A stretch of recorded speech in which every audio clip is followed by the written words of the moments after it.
आप अपने कंप्यूटर को बनाने के लिए मदरबोर्ड परचेज करें तो उसमें ये जरूर ध्यान रखें कि उसमें कौन सा प्रोसेसर लगाया जा सकता है और कौन सी रैम उसमें लगाई जा सकती है। लेटेस्ट रैम और लेटेस्ट प्रोसेसर्स के अकॉर्डिंग ही आप अपना मदरबोर्ड परचेज करें। यहाँ हम दो कंपनियों की जानकारी लेंगे।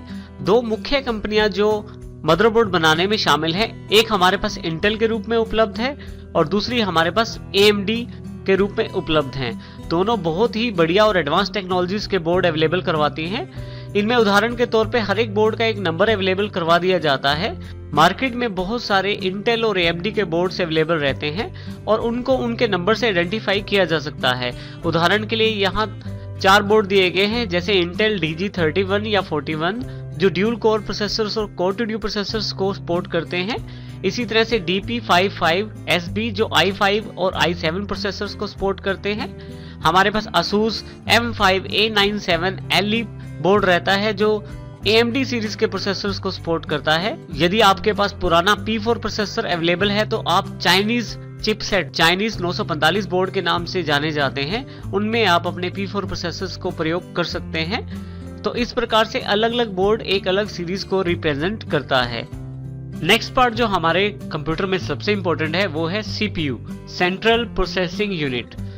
CPU हमारे कंप्यूटर के एक दिमाग की तरह होता है जो सभी इंस्ट्रक्शंस को समझता है, सभी कैलकुलेशंस करता है और सभी प्रायोरिटीज डिसाइड करता है। और इसी के अलावा ऑपरेटिंग सिस्टम को सारी कमांड्स भी वही निर्देश करता है। CPU सबसे इंपॉर्टेंट एलिमेंट रहता है प्रोसेसिंग पॉइंट ऑफ व्यू से। हर एक मदरबोर्ड एक खास तरह की CPU सीरीज को सपोर्ट करता है। ये भी जरूरी है कि जब हम अपना CPU परचेज करें तो वो उस मदरबोर्ड सीरीज को सपोर्ट करता हो।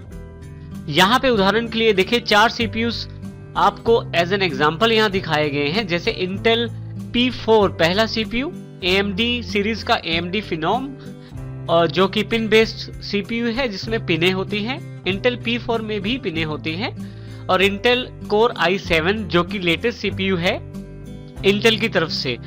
ये जो इंटेल का Core i7 प्रोसेसर्स होते हैं ये पिनलेस होते हैं। तो ये भी जरूरी होता है मदरबोर्ड सुनते समय कि क्या हम जो प्रोसेसर चाहते हैं वो पिन वाला है और जो बोर्ड है हमारे पास उस पे कौन सा प्रोसेसर फिट हो सकता है, पिन वाला या पिनलेस। मुख्यतः अब सभी प्रोसेसर पिनलेस अवेलेबल होने शुरू हो गए हैं। एक CPU आंतरिक रूप से मुख्यतः इस तरह से बटा होता है जिसमें हमारे पास मेमोरी, CU अर्थात कंट्रोल यूनिट, ALU अर्थात अर्थमेटिक लॉजिकल यूनिट,